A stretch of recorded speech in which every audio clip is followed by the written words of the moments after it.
Hey, good morning, Eastern Oregon, and welcome to this August 7th version of AM Live on EOA. Your connection to Eastern Oregon, we're glad that you're here with us. If you want to find our content, you go to eoa.network, like you type that into the bar, www.eoa.network, and it will take you to the link tree that will take you to all of the places where our content is distributed. You can also find all of our stuff on Spotify and Apple. What do they call that? Apple Podcast, iTunes. Thank you. There's the word. Yeah. And anyhow, all of our stuff is distributed on those podcast networks. Glad that you're here with us. Here in a little bit, we are going to have the past mayor of LeGrand, Steve Clements. Good friend of mine. We always have a great, lively conversation. He'll be with us in just a bit. So, how are you, man? I'm good. It's First Friday. First Friday, and it's raining outside. Friday. Yeah, it's weird. Yeah. Rain.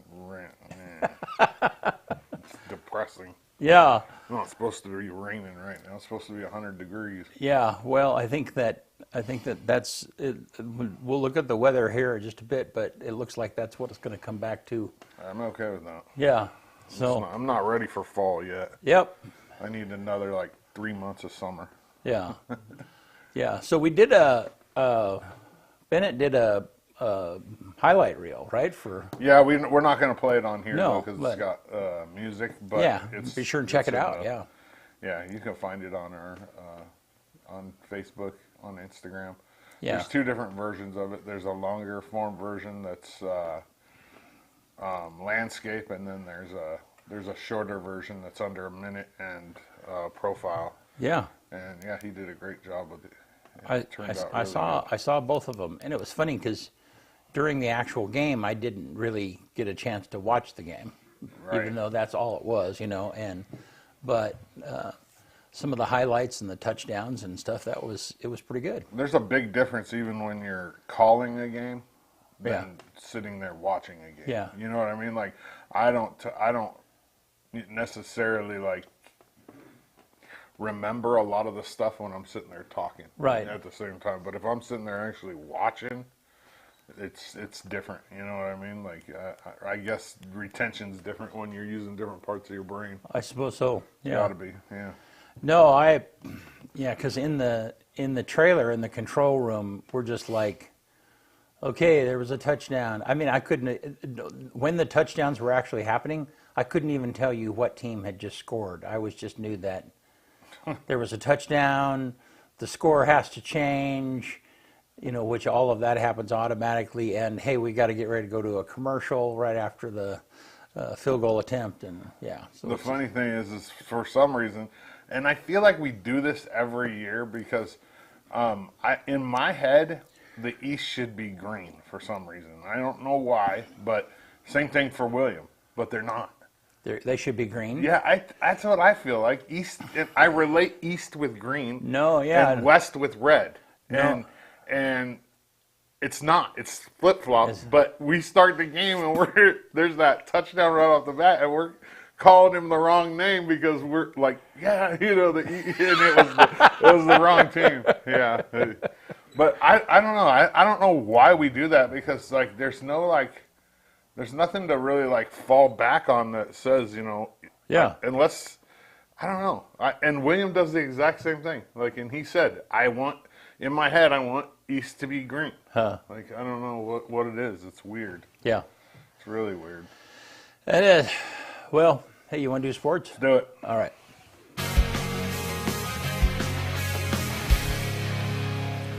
AM Sports Report brought to you by Hobby Habit in LeGrand. It's still the Traxxas All-American Summer Sale.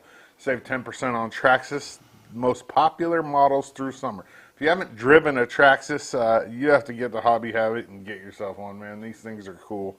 They're not like the little cheap RC cars you used to get for Christmas that last a couple, runs and then it's broken or the batteries are dead. These things are legit. They're durable, and some of them go 70, 75 miles an hour. Joe has the biggest selection in Eastern Oregon and tons of parts for customization. Hobby Habit in LeGrand, just for the fun of it. EOU fall teams are back. They're here. They're getting ready to blast off their fall season. Super exciting as EOU football will move into the new Frontier West Conference. The Frontier Conference essentially doubled over the span of a year, and what it does is it gives 2 automatic bids to the Frontier instead of 1 to the national tournament football wise. And EOU will be in the West. I mean, there's really only one new team in the West that wasn't in the old Frontier, and that's Simpson in California. And then basically all the other schools are like North Dakota. They're all going to be clumped up with the Montana schools for the East. Today's the Frontier Conference West Media Day, and Coach Camp will be available along with Brody McMillan from the offense and Jason Grant from the defense. And I had to drum up some questions for him because it's basically a Zoom meeting. They used to do it live. They'd bring the coach and the players there. Now they do it all Zoom.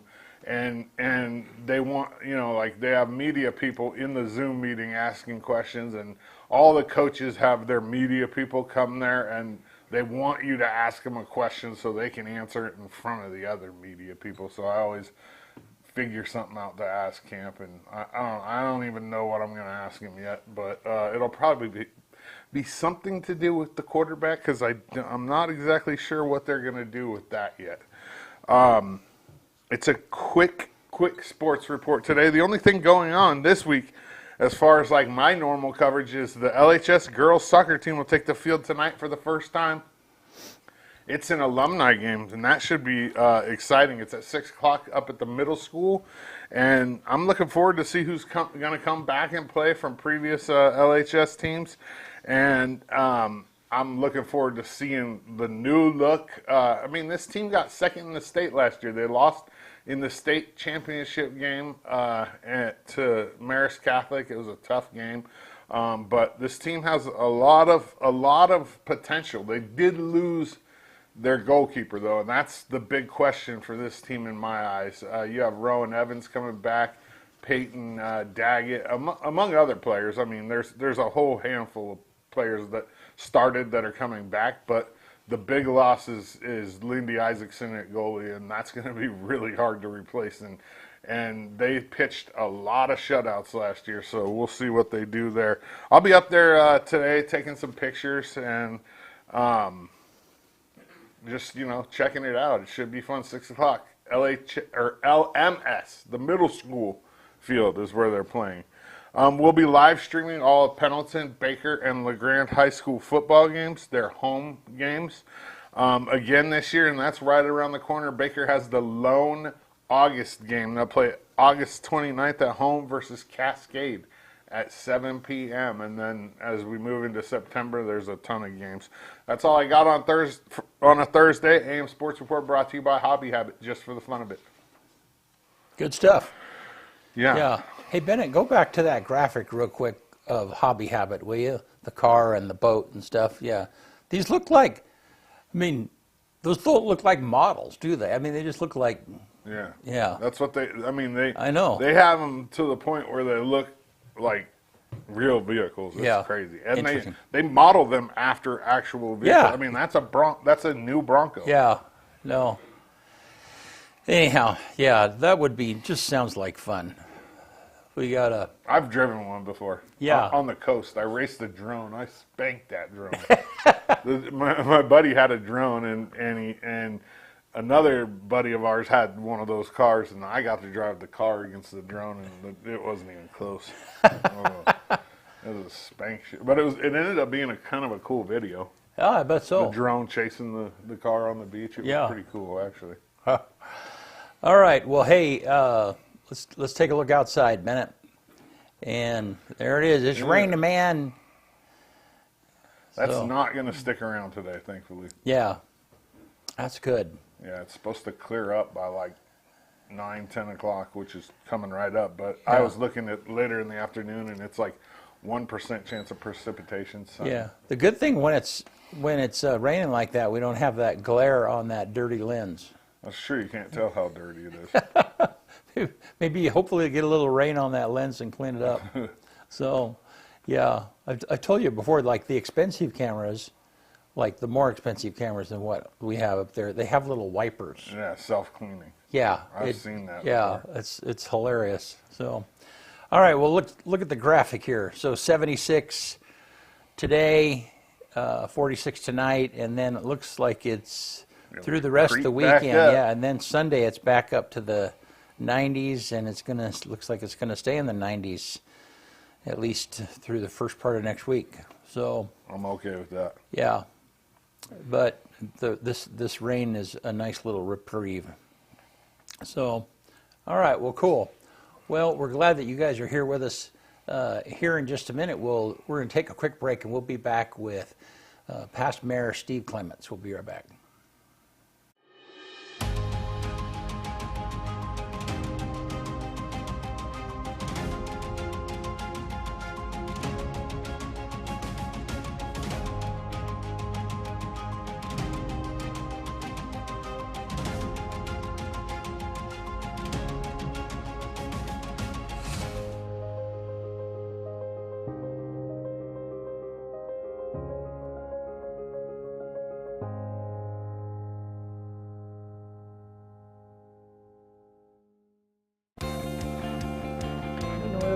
Got back to you. All right, we're back. Steve Clements, how are you, man? I'm good. I'm good. Good. Better than I have been in months. So. Yeah. So you've had a little back issues, and I did. You share whatever you want to share. Lift with your legs and don't twist with something heavy. Oh, Okay. Good sense. Is that kind of what got you in a jam? That got me in a jam. And a shout out to the people up at Grand Ron Hospital for taking care of me for an MRI. Uh-huh. And a bigger shout out to Dr. Christian Zimmerman over at St. Alphonsus in Boise. Yeah. A lot of people that are watching may actually have had this situation. Yeah. Zimmerman does a lot of back work on people from LeGrand. Yeah. And he took care of me on the 23rd, and I am virtually pain-free. Yeah. So what did they do when they fixed that, or what did they do in your particular case? In my particular, I had a herniated disc Uh-huh. in between the L4 and the L5 vertebrae. Uh-huh. And it was putting pressure on the nerve canal or channel that goes down your left leg and down all the way down to your big toe. Huh. And boy, it bit me hard. The procedure was called a microdiscectomy. Huh. Ectomy means they're cutting something away. Okay. So they make an incision about 1.5 inches, Huh. and then they go in with like a little camera and a little cutter, and he Kind of moves trim it, stuff? Yeah, kind of moves in there, and he cuts off a bit of the disc that's bulging, and then he sewed me up with dissolvable stitches and put a tape on my back to hold it together, and out the door. I had the procedure at about 7:38 in the morning, and I was on the road home from Boise by 3:30. Wow, that's crazy. I wasn't driving, just to be certain.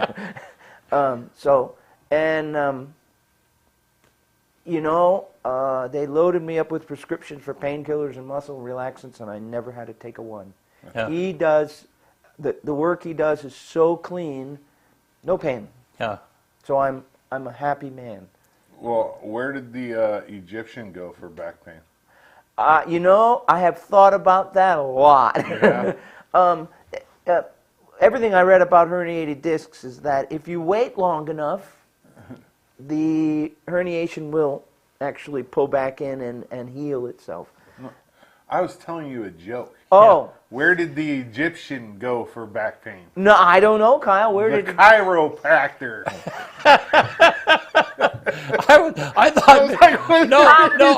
I thought it was a joke at first, Yeah, and then it the was. way you responded, I thought, Well, that's a good one, actually. there's somebody that you can know something I don't. I don't know. I don't know, I Kyle. thought we knew an Egyptian person that went to the doctor. And I'm giving you a technical answer. That was brilliant. I really like that. So, I really like that. Okay. So herniated means bulging a little bit, Yeah, or squished, yeah, or what is yeah. that? Well, normally, the discs between your vertebrae are cushy, and they've got like a kind of a callus around the outside. And in this case, it just jutted out a little. Yeah, it just pushed out. Huh. And the soft inside of it just kind of, and it wasn't, I don't know what it looks like, but it just was enough to put pressure on that nerve. And golly, and thinking about it, we were at council meeting last night. Yeah. There were 3 other people in that room who'd had the same type of thing. It must be fairly common. Then. It is, and I recommend to people. Of course, it's nice that I have insurance and it can cover that. Right. Because it was not an inexpensive procedure, but in my mind, if you can afford to do it, and you have that kind of pain, it'll return your life to normal. Yeah, awesome. back pain is one of those things you just can't get away from. No, you cannot. If you have a limb that's sore or aching or whatever, you can put it up or isolate it, or, but it is hard to get it. There was not one thing I could do that would alleviate the pain. Yeah. I slept in a recliner because that was the only position I could lay in. Mm-hmm. I could only sleep on my sides. If I had to lay on my back with my legs straight out, the pain was within seconds. The pain was so intense down my back, my left leg, I couldn't do it. Getting the MRI, that's why the radiologist up at Grand Run Hospital, I don't know her name, otherwise I'd give her direct credit. She was so compassionate and so gentle. To lay on my back flat for the MRI was like... Oh yeah, that's right. You had to lay still for. Yep. She was really, really good. And you're in the little tube. Too. You're in the tube. I don't have to get in the tube.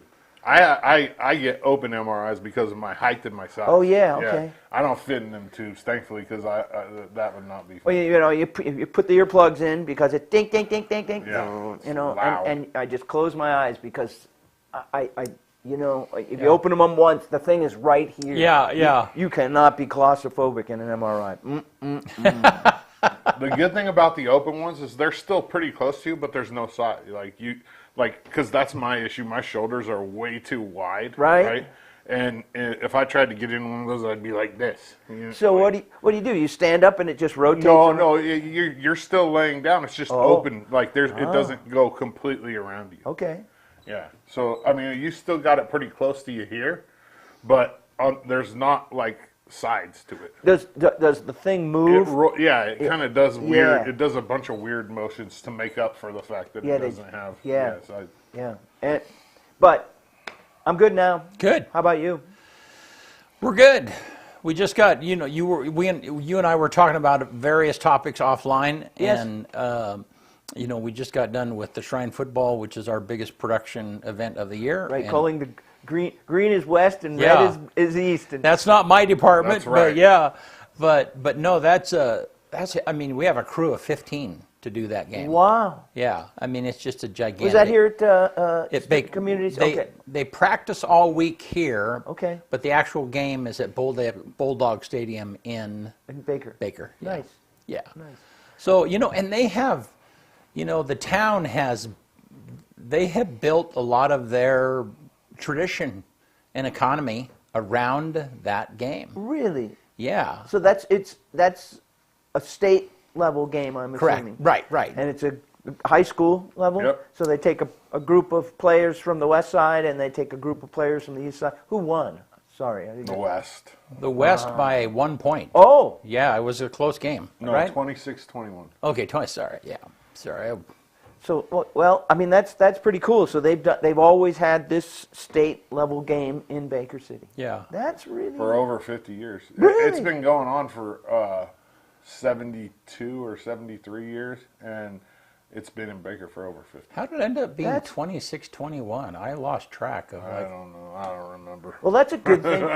I think they went for 2 and didn't get 2. And, okay. Yeah. So. You don't really have a kicker in these games, so the scores are always wonky. Yeah. Okay. Unless you got somebody that No can kicker. No. you're not going to waste an all-star spot on a kicker, right? Most of these kids, the all-stars are the best athletes on their team, so Right. some of them can kick too, Right. usually. But you're not going to go, hey, I'm going to fill up one of my spots on this team Gotcha. with a kid that just kicks. Yeah, They gotcha, don't do that. gotcha. Yeah, so they don't punt either. That's No. kind of thing.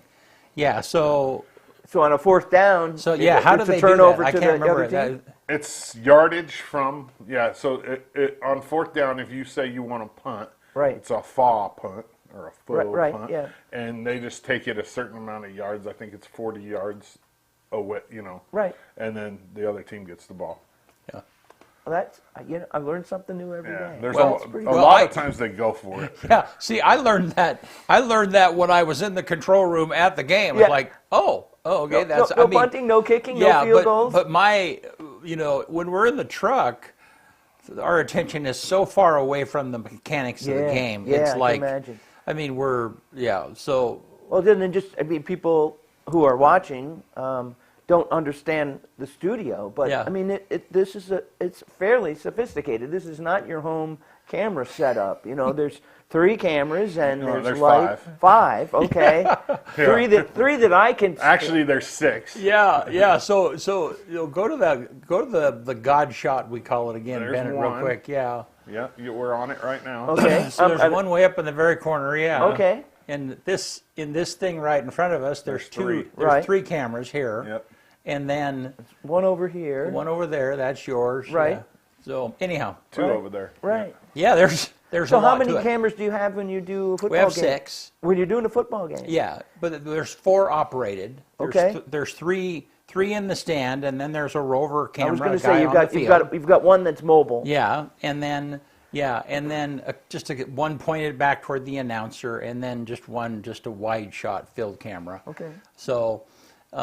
That's pretty technical. I mean, that takes. I mean, your focus has got to be on moving the shot from place to place and making sure the equipment is all functioning properly. Yeah, and we have instant replays and Yeah. commercials and Graphics. and Right. no, if everything goes well, it looks Looks good. very much like a commercial football game. Right. Yeah. Is it available on your site to look Yeah, at it? yeah. I'm gonna have to pop in there and just look at. I'll tell you what was interesting is that we had some streaming problems. The company that we use Vimeo, and that's Yeah. the platform that that this is on right now. And Vimeo is, they're reliable about 99.9% of the time, but when they're not, they're not accountable. They never tell you what went wrong or why something is wrong or no, it won't happen again. I mean, there's just nothing, and we had an incident like a week before the game. Oh. Like that. And so then I'm thinking, oh man, we need a fallback. So I put into place kind of an online, a cloud switch. So then if in the middle of the game there was a problem, I could switch from one provider to another. Oh. Well, problem is the provider of that switch had problems. Oh. Yeah. And so What are the odds of that, my friend? yeah. So we get about 5 minutes into the game, and it's super sketchy. I mean, on our end, everything looks good, but of course, as we monitor Facebook and all of the outlets, Right. it's jerky and pixely and a mess. You're not hardwired into the internet there, is it? Yes. You are, okay. Yeah. And we have backup. And we have a Okay. backup. It was yeah. definitely not an internet. Yeah. Yeah. So we knew that it was them. Oh. So, but in a game like this, you have control. We have a red hat, and so I just radioed the red hat and go, we need a TV timeout, and they held the game for 5 minutes, Which is unheard of, though, Yeah. too. I mean, that doesn't ever happen. No. Yeah. You mean I on couldn't actual believe it. play on the field Yeah. stopped? Well, we have control. That's a lot of control. Well, see, in a game like what we're doing, like if you, so the timeouts on the field are about a minute. Now, if you go to a college game, they have regular TV timeouts. Yeah. And they have this gigantic. We went to a Boise, Wyoming game, and when they would have a break, you knew it was a TV timeout because there was this big clock and it was 2 minutes and 30 seconds. Yep. and they'd put it out on the field, and everybody knew that the game was paused until they were ready to come. Anyhow, Yeah. so in our case, if they do a 1-minute timeout and we play 2 30-second commercials, we can almost get it in. But the announcers, I mean, as they're going to a break, they might take 5 or 10 seconds, you know. Right. And as they're coming back in, and so we really need about a minute and 15 seconds or a minute and 20 seconds to get to. Yeah. So then we have a red hat, and and this is just routine. Right. So then, and I'm the one that's communicating with the red hat, and like, okay, we're going to take a break. Yep. Just hold the game until I tell you. And then as soon as I have a countdown, then I give him a countdown. Right. And, Right. So anyhow. Right. So yeah, I had to just say like, hey, because we probably had as many people watching online as what there was in the stands. Well, yeah. I mean, this Yeah. particularly people on the west Yeah. side who can't travel or even here that are pretty And remote. and the comments you just should have seen were just boiling in on Facebook. The thing is, though, Yeah. like on real TV, there's more people watching Right. on TV, Right. but they would never do They'd that. never They pause just it. black the screen out. Yeah. The game would never stop. Like I Yeah. couldn't even believe it. I almost fell out of my chair. I was announcing. I'm like, they're holding this game for like I don't know if stream. I was the referee. I don't know if I would have done it. I would have probably just said, "We're playing football." You get some power there, man. was You got some crazy. power. No, it was, and I don't know I don't know what was going on with the crowd, but I didn't hear anything later about like, what did you guys do? I mean, they were like, Oh, so it's just a delay and well, and we had communication with the house guy too, Oh. you know, and so I told both the red hat, hey, can you hold the game for a bit? Told the guy in the PA like, hey, we're having some tech difficulties. right. Yeah. Right. And so Right. anyhow. Right. Interesting. It was a funny, but I was like, in that 5 minutes, I can tell you, I was sweating bullets. I bet was. you were. Yeah. So I'm going to kind of wrap around back Yeah. to something else we talked about because I think it's interesting. This is pretty technical stuff, and when before the show started, we were chatting about how you got going. Yeah. With a camera and a computer in a back bedroom in your house, Yeah. and you have put together a fairly successful business around that starting point. Yeah. I think that's highly amiable, really, really very cool. And along the way, did you just learn all this stuff as you needed to? No. So I was. So when after I graduated from college, or while I was in college, I worked for a media center Oh yeah. at the college, and Okay. so I was the gib. The Yeah. gib up here, I was the gib. I mean, and so then every classroom, all of the sports, all of Right. the activities. I mean, this was the early days of multi-camera stuff, and I had a boss who would buy equipment ahead of my interests. Oh. So he could see that, like, oh, we need another camera so we can put them together. Right. And, yeah. So. Right. And then after college, then I taught audio, video recording, and photography, Right, black and okay. white and color photography. Did that for 4 years in Okay. total. Yeah. And then I also worked for a production company in Kansas City. Oh. Did that for 4 years. Okay. Traveled internationally as a photographer. Okay. Yeah. And then I went into another career for a long time. So when I started this, you know, I mean, I'm kind of geeky and I'm a gear guy. Yeah. That's how they classify Yeah. people like me. I can Yeah. relate to that. And so I had been following technology, but when we started the business, I didn't own a camera, not a single one. And it was right at high definition was just coming in. Yeah. And so when we invested in high definition. Yes. You know, That makes sense. And even to have a computer you had cameras that could capture it. That's Yeah, but first. computers didn't catch up to that for a No, the while. computers couldn't handle it. Right. Yeah, and so And storage and speed and all of that. yeah. So anyhow, so then that's kind of. I tell you what's kind of interesting. There was. So I grew up in a small business family, and so I knew how to hustle. I knew how to work Right, hard, and so right. on and so forth. And I got laid off This is in 2009, and we got a loan and was going to start the business. And bought a camera, bought actually 2 cameras, because my whole thought was I was going to do weddings, and that was going to be the money maker for me. Yeah. And so, but you know, the kind of the pinnacle thing was I was on unemployment. I had applied for every job that I could. I'd gotten laid off, and so I was on unemployment. Well, what I discovered was my unemployment was ready to run out. And again, it's like, well, man, what are we going to do? How are we going to make ends meet? Or how am I going to pay for this adventure? You know? Right. And I found out Workforce Oregon at that time had a program to where if you did a business plan and submitted it and jumped through all the hoops, that they would let you stay on unemployment while you started your business. Oh. Not for Right, I mean, it was right. like a Give you it was sort like of a a 4 or 5 month period. Yeah, of time. sort of a safety net type thing. Yeah.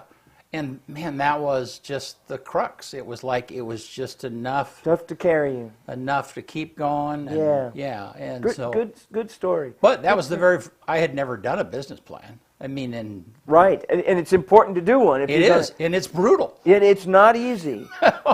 Which kind of segues, if I can, to a city council meeting last night. They talked about the city accepting a block grant, which they've done several times in the past. Yeah. To host training programs for people interested in starting a business, entrepreneurs. Yeah. And I know they've done it several times, but they've particularly target low and moderate income people. Yeah. So I'm giving a shout out. I suspect that this is a done deal. Yeah. And if you're interested in doing business, right? Make sure you touch base with your local economic development directors or Workforce Oregon or whatnot. Yeah. Because there's all sorts of opportunities out there for small businesses to get the leg up. Yeah. Which I think is pretty exciting, and it's nice that you got advantage of that. Well, I tell you, I didn't really know what I was doing. I mean, I knew the tech side. I knew I had a passion, and I knew where I wanted it to go, and stuff. But whether it wasn't until I did the business plan that I really okay, how am I going to make money? Yeah. I mean, it's a whole nother thing to I really like doing this, and how cool it would be if people paid me to do it. Right. Do you remember Christine Jarsky? She was our economic development. When she was working for the city, there were a number of years that I was still teaching up at EOU, and I had the intro to business class. And I would bring her in every term, and she'd talk about the importance of a business plan. Because right at the beginning, because the intro to business was this sort of throw everything about a business at a student. And boy, she just drilled it into their heads. Yeah, if you're going to start a business, have that plan. Well, and at first it was super vague, and I didn't know for sure what that meant. But when it comes right down to it, it's not much different than doing your own budget at home. It's like, okay, what is my rent? What's my cell phone? What are my expenses? If I have equipment, what's that loan payment going to be? And you come with that. This is what I need every month. And then, what jobs do you think that you can get that's going to give you that amount of money every month? I mean, and that process all of a sudden makes things super real. Oh, man. Because it puts down in front of you what you have to, how much hustle you have to have. Right. Question for you now is, you thought weddings were going to be your big money maker, without revealing the business secrets. I think you mentioned winter being good for you, but is there any one particular activity that? No, winter is not good for us. Oh, okay. Yeah. I thought. No, and so, along the way, there's a couple of things that I've figured out. Is that I tend to be ahead. I tend to be ahead of time. I mean, so something that I think is going to be real current is going to be work. Is like, oh, this is going to be awesome. 2 years later, that's when it's awesome. But part of that part of that is LeGrand. Part of that is Eastern Oregon. You know, and so for instance, I thought social media advertising. I mean, 3, 4, 5 years ago, I thought that was going to be a huge deal. It's a huge deal now. I mean, now if you know, but trying to help businesses understand how big it was going to be, they didn't, you know, I was just ahead of the curve. So anyhow, so, but that's a good entrepreneurial skill to have. Well, as long as you know. Yes. As long as you know that you're ahead of the curve, you know. I mean, I would think that something would be super relevant, and I would get frustrated because people wouldn't understand how relevant that is. Yes. And then, so it's taken me a while to figure out that I'm a little bit further ahead than what it happens on the ground. Anyhow, so we started weddings. I mean, and weddings are. People who do weddings are a special breed of people. And I mean that because it's a lot of pressure. You only get one shot. Yeah. It's a life event. Yeah. And you better be halfway decent, otherwise you're not going to get a reputation. People's expectations are super high. You know. Yes. And so clients, yes. right. And understandably so. And this is only increased in the last 15 years. I mean, now. So, I mean, I did the last big wedding that I did for my stepdaughter, and you know, and we threw a lot at that. But what I found is that for us to do a wedding at the level that I want, it's going to be expensive, and not very many people in Eastern Oregon really want to. Right. They really have that kind of. It doesn't have the market niche for that here. Yeah. Now. Real quick little sidebar story. Okay, so my daughter, Michaela, does weddings. Okay. Does luxury wedding invitations. Okay. So she told me about a wedding that happened not too long ago, and they spent $180,000 on flowers alone. Sorry, I got my mouth open. Yeah.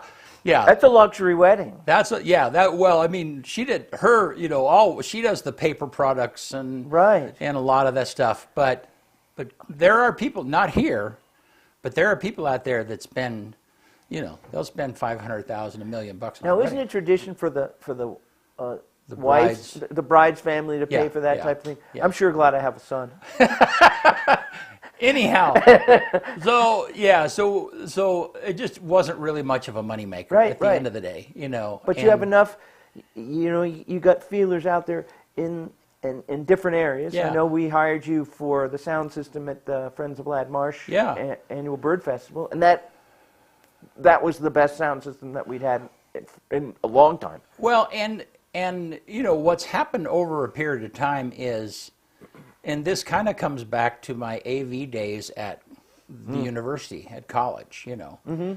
There's a lot of needs like that. Yes. There's a lot of just somebody needs to set up a projector and it needs to be good and it needs to be, and yes, people can do that themselves, but I can't tell you the number of times that there'll be an event and the sound is not great, or the sound is, and it makes a difference in the event, and it makes it, you know, it edges up the event quality by a notice, or reduces it by a quality, by a noticeable amount. And you know, the previous year we struggled with the sound system being loud enough.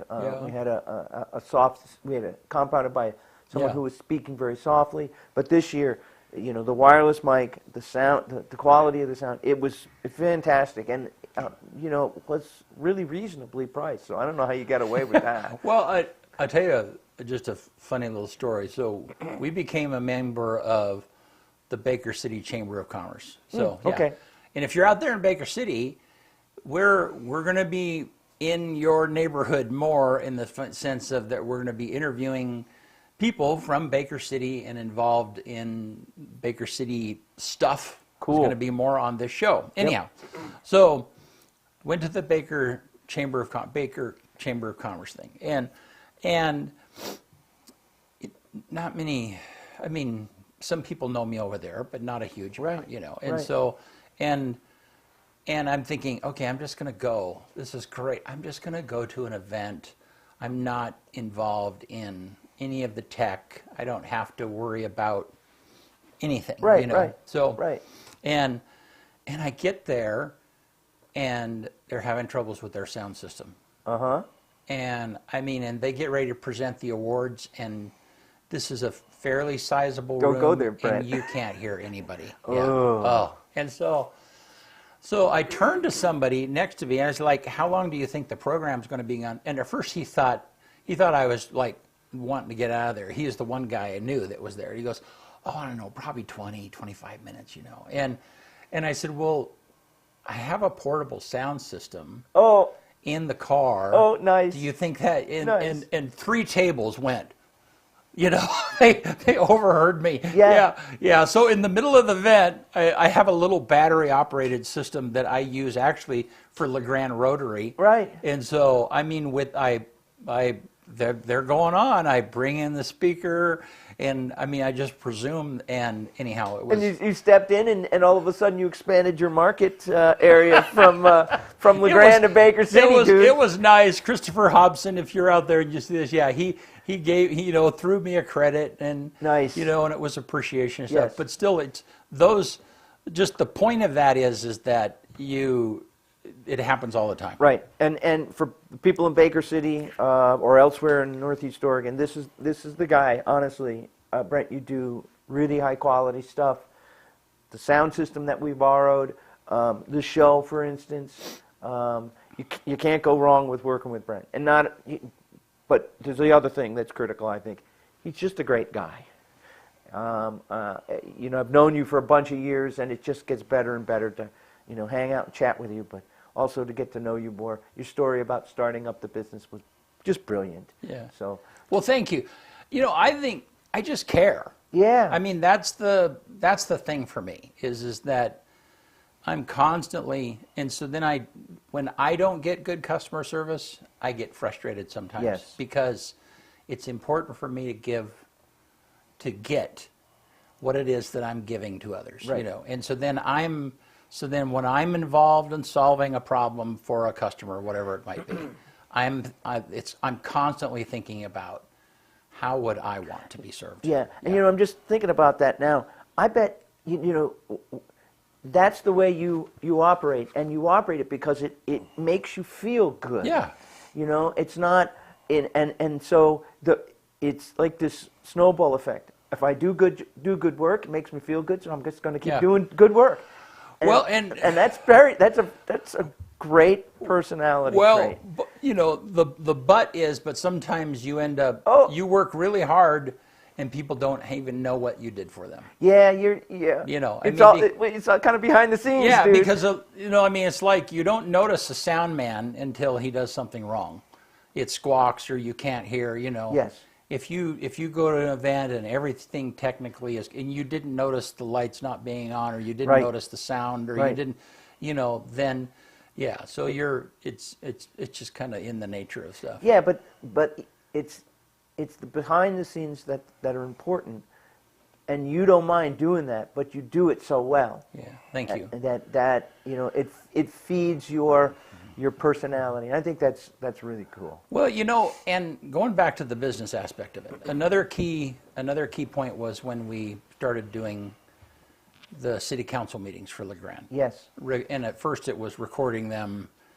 From the very beginning, they have always been recorded and broadcasted on Spectrum. Right. At the time it was Charter, Right. and so on and so And that was at cable Right. public channel access. Yeah, and so, and then recorded them so that for the record and so on and so forth. But that contract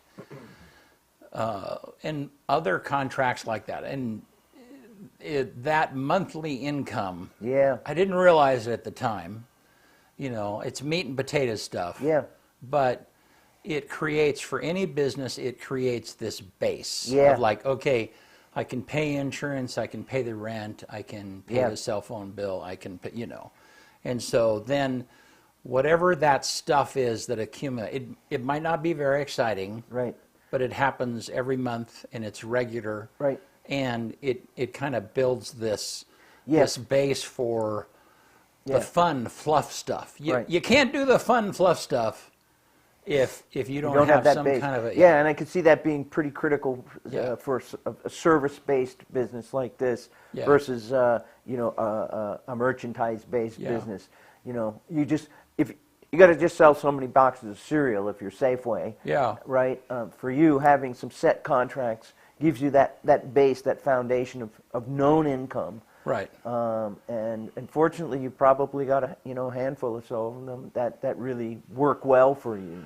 Well, and that, I mean, there's this vast difference between somebody who has a commercial space Yeah. or somebody who is working out of a spare bedroom. Right. And I've done both. Right. Right.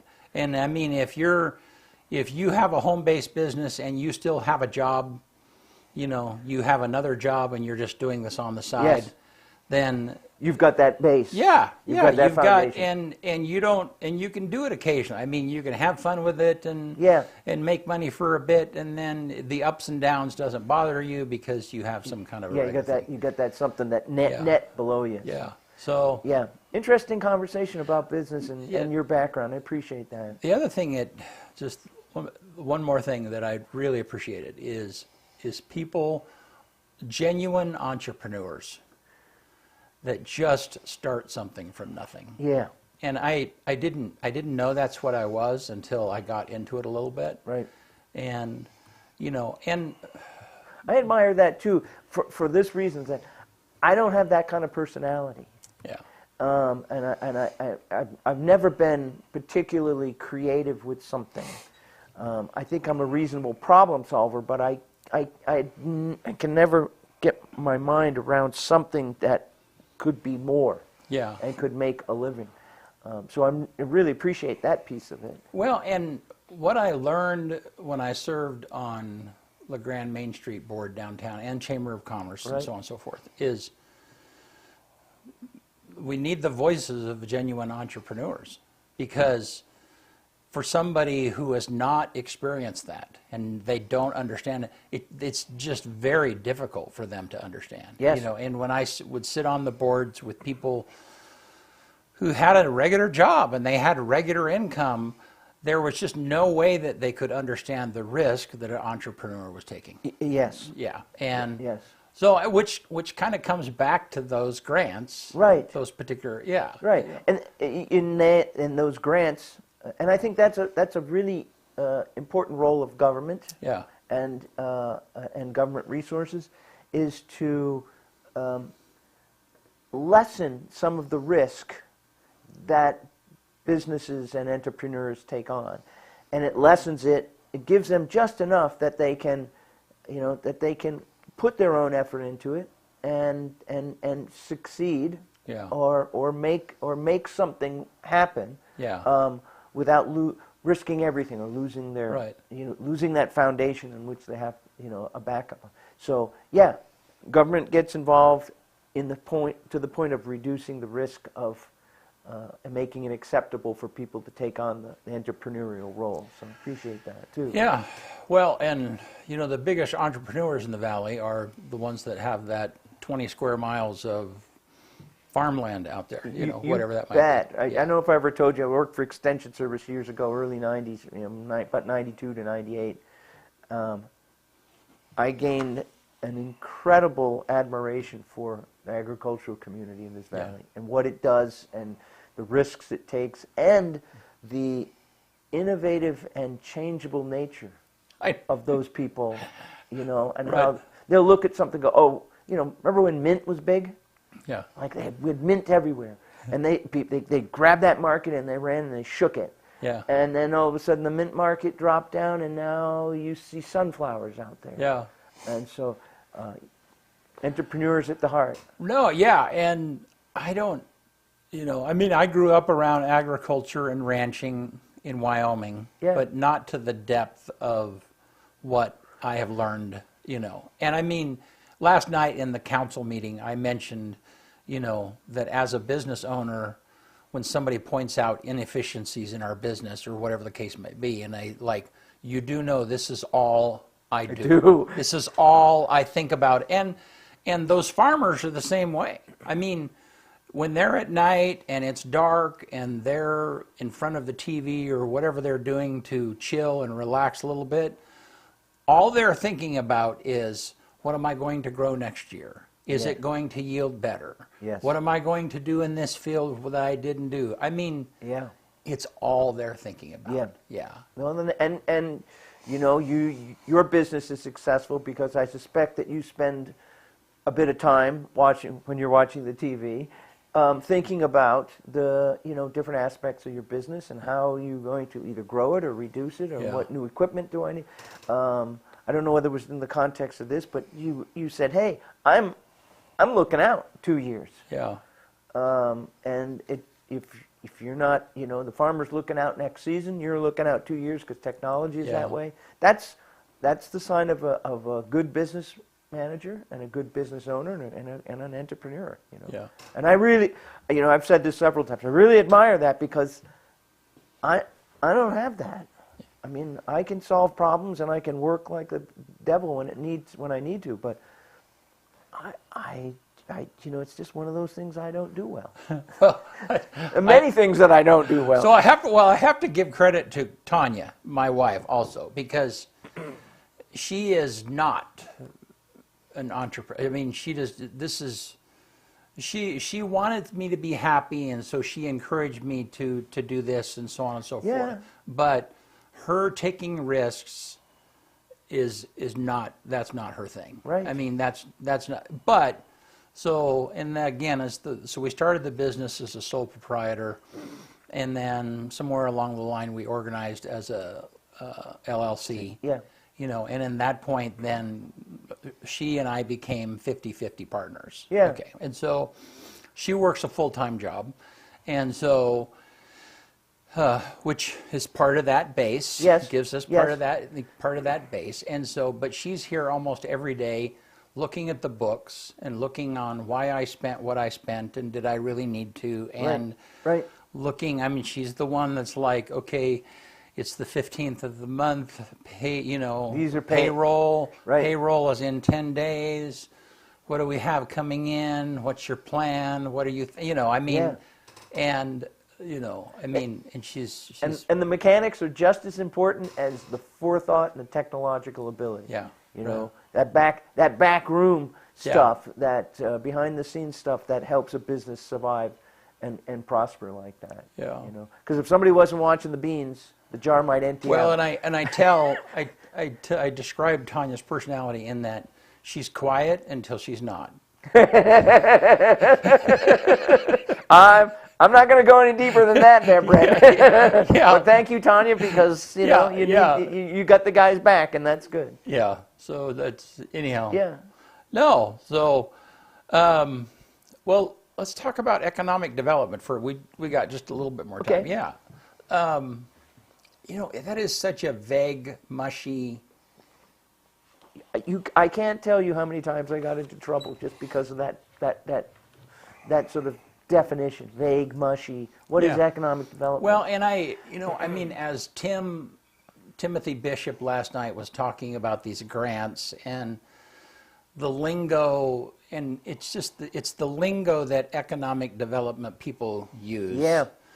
We're collaborating and it's leveraging and it's, I mean, and all of it, and not any, like I said, it's all economic development people use those terms. Right. But at the end of the day, it's a job that I would never want because you there's a lot of work and you have an occasional win. Right. And it is. I mean, how many times has Timothy and before him Christine Jarsky? How many times have we sent them out into the hinterlands to market shows, and with the hope of selling our location? Well, and you were the mayor, so you knew that she was being sent out. Yes. The public, they have no idea. I mean, they maybe look at, well, what is the budget for economic development, and I have no idea what it is, but it's like, what are we spending $500,000 on? What Right. is that even? Right. How is that making a difference in our community? Right. You know, And sometimes the difference, sometimes the difference is not something we see right, when we're looking at a pinhole of one project. right, Right? exactly. And if we look at that one project and we don't understand or even give consideration to the peripheral effects of that project, Yeah, which are also economic development, yeah, you lose the value of that one project. right. Yeah, I studied economics for a while, but that was the theoretical stuff, and the application of it and the real world example is much bigger and broader. That one project can lead to another, can lead to another, can lead to another, and you may not, because you're so focused on that one project, either politically or professionally or personally, you don't see Right. the ripple effect, right? yeah. Well, and I kind of think of it, and there's a lot of it in businesses like this. It's like you're trying to push a whole bunch of rocks off a cliff, and every day you go to a different rock and you move it forward a little bit more, and you go to another one and you rock, and you move it, and all of these things are being, and occasionally one go off the cliff, and there's like, Yeah. and but what the public sees is just that Yeah. one success. They don't see all of that work, Right. And that's, but I think that is, that's the nature of the beast. yeah, When we were talking before the show started, I said, there are things about the council that I miss, yeah, and that's being in the know. yeah, And oftentimes, if you're a casual reader of the newspaper or casual watcher of EO Alive, or anything else, you can miss the big picture, and you can if you don't every once in a while get that bigger picture because you're missing one key piece of information. yeah, It really puts you at a loss. yeah, And it puts you behind what's really going on out there. We sometimes get criticized about the urban renewal district and what it does, but in the big scheme of things, it's been a real boon to our downtown and to the district itself, and ultimately to the community. So. yeah. Well, and there's a whole bunch of little rocks. Yeah. The urban renewal district is only one part. I mean, you have LeGrand Main Street grants that come in. You have this block money that's, so all of these people that have their economic development eyes on are looking for funds that are out there for that we can apply for or get money for or whatever it is. And so all of that cash, all of those grants, it makes a difference. Yes, it does. And I mean, while I was on the LeGrand Main Street, I mean, I think that there was over nearly $800,000 that over a period of time came into different buildings to help them, revitalize themselves. Hence that little leverage term. Yeah. $800,000 turns into $1.6 million or more. Because a business owner or a property owner receives this money, and they oftentimes have to match it or double it, triple it, and so the implications for any one of those little sources of money, it just builds up and it ripples out and it grows. I'll tell you one thing. One thing I did say beforehand is that if I was doing a big project and I had the funds, I'm not sure that I would go for $75,000 from the city in economic renewal money. Okay, whatever it might be. And I think we saw that a little bit with the bowling alley. Okay, so I think the bowling alley got $75K somewhere along the way, something like that. Yeah, I don't remember. I think they might have gotten a couple of them. Okay, but the project was, I don't know, over a $2 million Right, project. right. But look at it now. You can't get a lane. No, right. But it's just good for them. Right, but the point. I mean, it took them a while to get opened up. Yeah. And in the meantime, the public was like, "Well, what are they doing with that money?" Right. And, I mean, they took a lot of heat. Yes.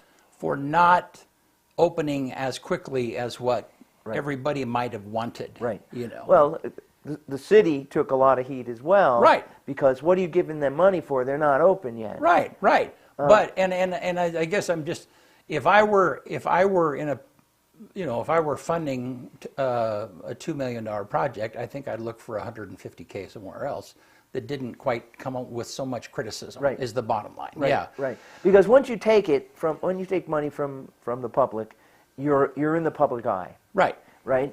And not every business wants that, or maybe even should have that. But Right. I mean, at some time, are you willing to take that public scrutiny for the money that you're receiving? Right. And Well, and I think we've seen that in other projects too, where there's been a significant amount of money.